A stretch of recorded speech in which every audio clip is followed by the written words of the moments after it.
Hello, you've caught me thinking about NPCs or non-playable characters, very much the unsung heroes of video games. Most of the time they go unnoticed, sitting on the periphery of the action, regurgitating the same 3 lines of probably Nolan North voiced dialogue and being nonchalantly murdered by self-important protagonists. Poor NPCs, there they are, enriching your playing experience without you knowing it, making the virtual worlds they inhabit seem more alive, and what thanks do they get? So is it any wonder that sometimes NPCs bite back and troll us into oblivion? Here are 7 of the Trolliest, and why we love them anyway. Did I just say Oblivion? Yes, I did, and for good reason, as the first NPC on our list is ice cream-haired man-boy and grand master of repetitive annoyance, the Adoring Fan. You're the grand champion.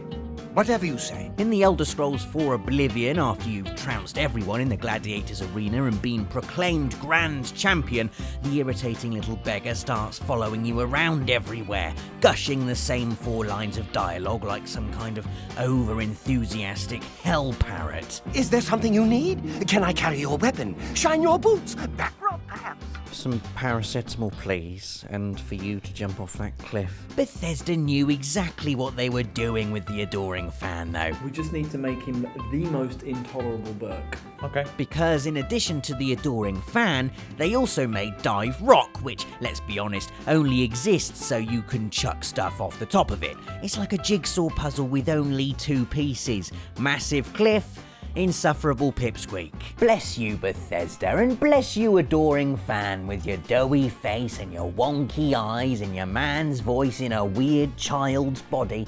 Stand there. Right here? Yes. Next up, who fancies trading in some hard-won legendary engrams for a pair of not very good gloves? Thanks, Cryptarch, you thundering great troll. But what can you do? The slimy weasel somehow has a monopoly on decoding engrams, so you've got no choice but to hand over your prized purple baubles and watch them inevitably turn into worthless bits of nothing. You want to decode this one, do you? Right, okay, well, it's an exotic, so don't muck it up.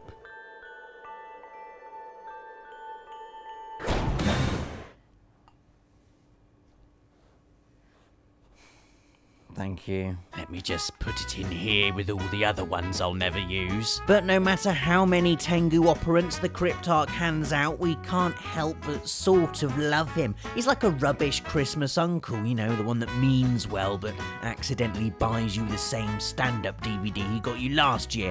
Don't be rude to Uncle Cryptarch, your mum would tell you, and you'd say, thanks very much for the DVD, and then wait until he goes away before chucking it in the bin with all the wrapping paper. Entry number 3. Wait a minute! You're not dead! Yes! Now I can get off this glacier. Claptrap, your metaphorical ship has finally come in. Allow me to introduce myself. I am a CL4P TP steward bot, but my friends call me Claptrap. Or they would if any of them were still alive, or had existed in the first place. I'm just standing here to show you the area you should shoot after I move away. Which I will, once I'm totally convinced you understand the instructions that I'm relaying to you. Do you understand? I know it's kind of complicated, but just stick with me, okay? Claptrap beatbox time! Check it!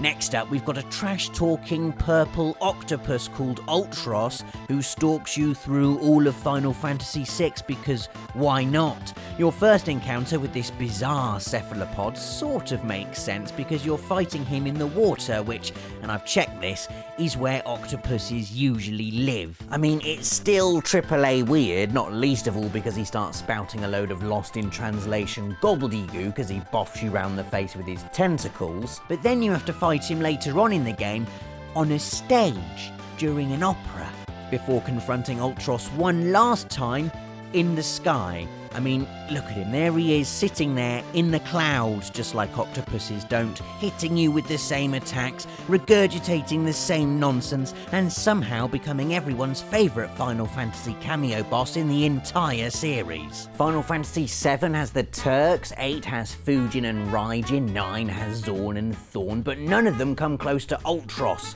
He is the ultimate NPC troll, a flying purple octopus, and we love him to bits. We're off to Croft Manor in Tomb Raider 2 for our next entry, a stage that's essentially a big educational climbing frame, enabling you to get used to the controls and get a feel for how far Lara can leap without plummeting to her death. So it's a little bit annoying then when, right in the middle of pirouetting through the living room, you hear a little clink of china and the shuffling footsteps of Winston the butler. I've never seen a man so determined to serve tea. He's like the anti-Dave. Dave, have you made it yet?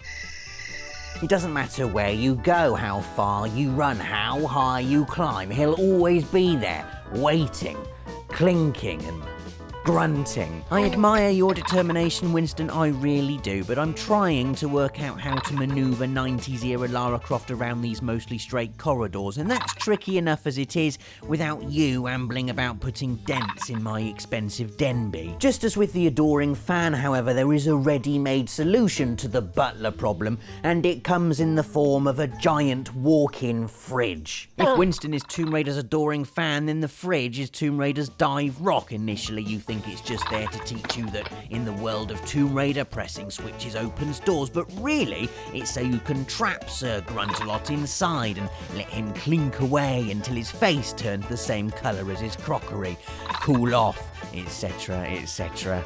Our penultimate entry is not just us being trolled by an NPC, it's us being trolled by a developer. The developer being Hideo Kojima, and the NPC being a seemingly by-the-numbers soldier called Johnny. Johnny is a cult favourite amongst MGS fans because throughout the series he lightly relieves the built-up narrative tension by heavily relieving the built-up contents of his bowels.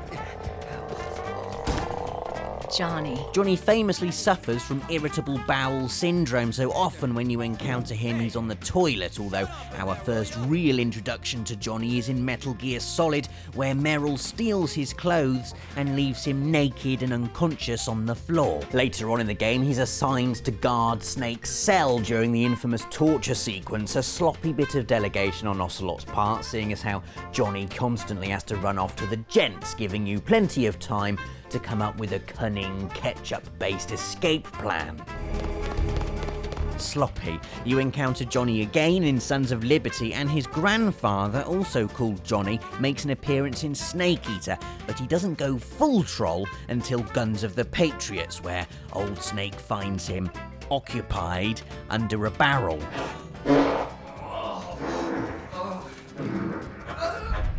And then Snake goes and hides in that barrel. And now for the bit where Hideo Kojima does a big hearty LOL in the face of every Metal Gear fan ever.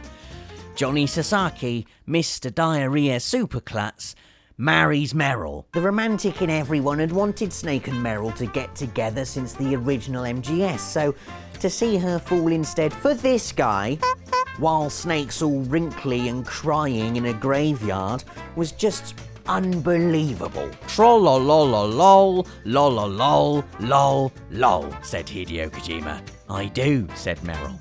Right then, final entry now, and this is a character the name of whom I'm sure many of you have been screaming at us since the start of the video.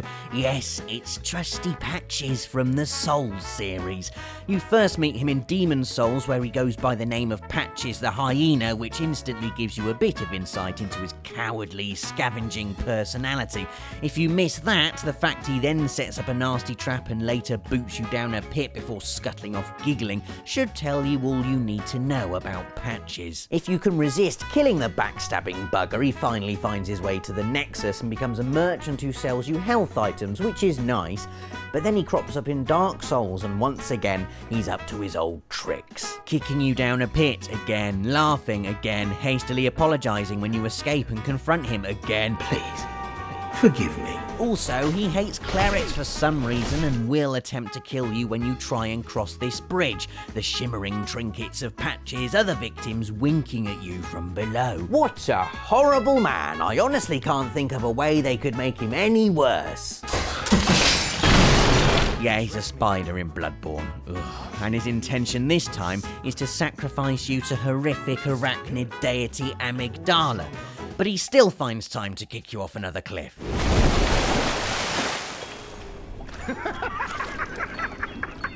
Why would you always fall for the same trick though? I don't know. Anyway, all's well that ends well, and this week's video has now ended. So leave us a like if you enjoyed it, let us know who your favourite NPC troll is in the comments, and subscribe for more of these videos every Friday. Thanks for watching, and see you next week.